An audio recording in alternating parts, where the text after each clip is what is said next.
গভীর রাত, ঘড়িতে তখন ঠিক 12টা বাজে।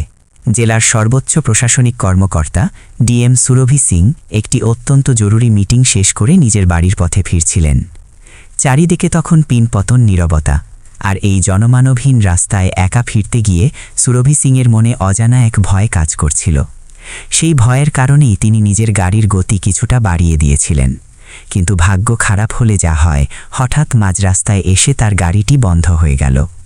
তিনি দ্রুত গাড়িটি পুনরায় চালু করার চেষ্টা করলেন, কিন্তু কোনো লাভ হলো না। গাড়িটি পুরোপুরি বিকল হয়ে গিয়েছিল। গাড়ি থেকে নেমে তিনি বোঝার চেষ্টা করলেন সমস্যাটা কোথায়। তার মনে হলো ইঞ্জিনে হয়তো কোনো গোলযোগ হয়েছে। অনেক চেষ্টা করেও যখন গাড়ি স্টার্ট নিল না, তখন তিনি বাবাকে ফোন করার কথা ভাবলেন। কিন্তু মোবাইল বের করতেই তার মাথায় আকাশ ভেঙে পড়ল। মোবাইলে কোনো নেটওয়ার্ক নেই। একে তো গাড়ি চলছে না, তার ওপর যোগাযোগ বিচ্ছিন্ন। সুরভি বেশ ঘাবড়ে গেলেন এবং ভাবতে লাগলেন এখন তিনি বাড়ি ফিরবেন কিভাবে। তবে তিনি সহজে হার মানার পাত্রী নন।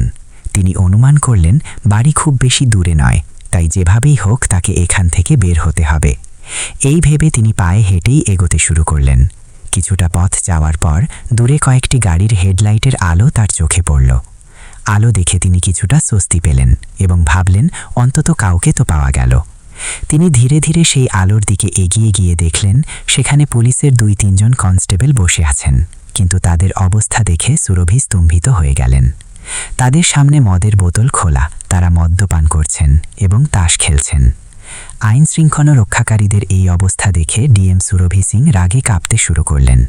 তিনি তাদের কাছে গিয়ে কঠোর গলায় প্রশ্ন করলেন, তোমরা এখানে বসে এসব কি করছো? গায়ে পুলিশের উর্দি আর রাস্তার মাঝে বসে মদ খাচ্ছ। তোমরা কি আইন মানার লোক নাকি আইন ভাঙার লোক? তিনি আরও বললেন, যদি তোমরাই এমন করো তবে সাধারণ মানুষ কি করবে? এই উর্দি তোমাদের যোগ্য নয়।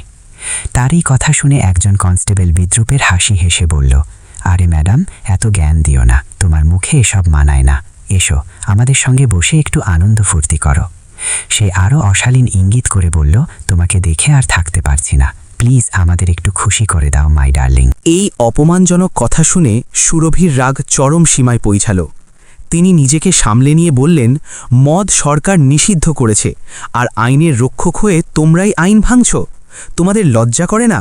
কিন্তু তার কথায় কর্ণপাত না করে এক কনস্টেবল সুরভির হাত ধরে নিজের দিকে টেনে নিল এবং বলল, আজ তোমাকে আমাদের সাথে মদ খেতেই হবে। নিজেকে আর ধরে রাখতে না পেরে সুরভি সজোরে সেই কনস্টেবলের গালে এক চড় বসিয়ে দিলেন। রাগে ফুঁসতে ফুঁসতে তিনি বললেন, তোমরা এই উর্দির যোগ্য নও। এই উর্দি জনগণের সেবার জন্য, কিন্তু তোমরাই তো নষ্ট হয়ে গেছ। তখন আরেকজন কনস্টেবল সুরভিকে জোর করে চেপে ধরল এবং বলল, খুব দেমাক দেখাচ্ছে, আজ একে একটা শিক্ষা দিতেই হবে। বিপদ বুঝতে পেরে সুরভি এক ঝটকায় নিজেকে ছাড়িয়ে নিলেন, কিন্তু মনে মনে তিনি ভীষণ ভয় পাচ্ছিলেন, কারণ সেই নির্জন রাতে তার পালানোর কোনো উপায় ছিল না। শেষ চেষ্টা হিসেবে তিনি নিজের পরিচয় দিয়ে বললেন, আমি এই জেলার ডিএম, আমি কালই এসপি স্যারের সাথে কথা বলে তোদের 4 জনকে সাসপেন্ড করাবো। কিন্তু মদের নেশায় তারা এই কথা বিশ্বাস না করে উল্টো হাসাহাসি শুরু করল এবং তাকে আবার ধরার চেষ্টা করল।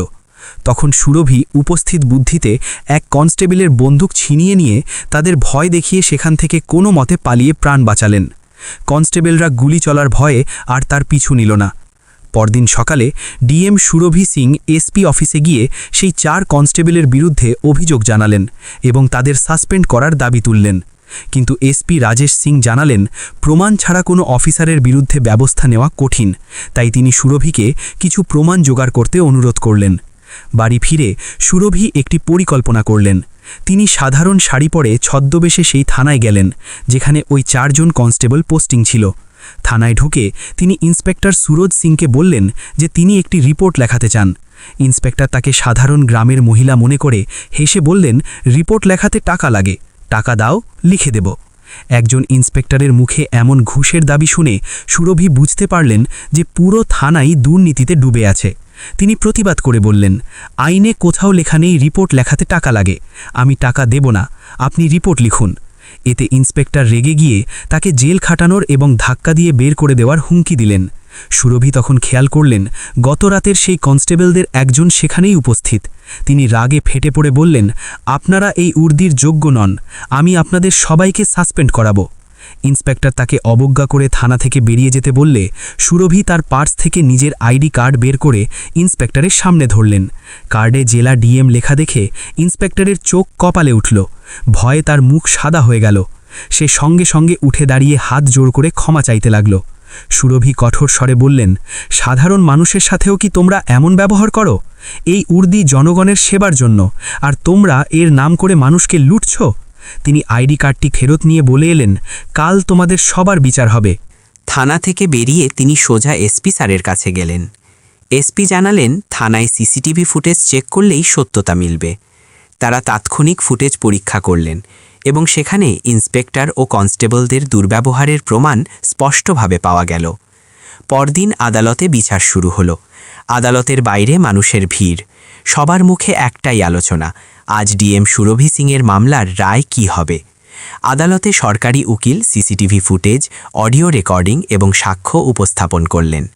ফুটেজে দেখা গেল ইন্সপেক্টর কিভাবে ডিএমকে সাধারণ নারী ভেবে ঘুষ চাইছেন এবং অপমান করছেন।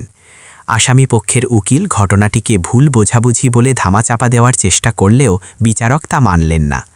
তিনি বললেন, নির্দেশ নিয়ে দ্বিধার অর্থ কি একজন নারীর সাথে দুর্ব্যবহার? এরপর সুরভি কাঠগড়ায় দাঁড়িয়ে বললেন, আমি প্রতিশোধ চাই না। আমি চাই উর্দিধারীরা মনে রাখুক যে এই উর্দি সম্মানের, ক্ষমতার নয়। আজ আমি চুপ থাকলে ভবিষ্যতে অনেক নারী এমন পরিস্থিতির শিকার হতো। দীর্ঘ শুনানির পর বিচারক রায় ঘোষণা করলেন। তিনি বললেন, অভিযুক্তরা তাদের কর্তব্যের সীমা লঙ্ঘন করেছেন। আদালত তাদের তাৎক্ষণিক সাসপেন্ড করার আদেশ দিল এবং দুর্নীতি ও ক্ষমতার অপব্যবহারের দায়ে ৩৩ বছরের সশ্রম কারাদণ্ড প্রদান করল। এই রায় শোনামাত্র আদালত চত্বরে শোরগোল পড়ে গেল। অপরাধীদের হাতকড়া পরিয়ে নিয়ে যাওয়া হলো। আদালত থেকে বেরিয়ে সুরভি সিং জানালেন, আমার মনে হচ্ছে আইন এখনও বেঁচে আছে। পরদিন সেই থানায় নতুন স্টাফ নিয়োগ করা হলো এবং এসপি ঘোষণা করলেন যে এখন থেকে এই থানা হবে আইনের প্রতীক, ভয়ের নয়।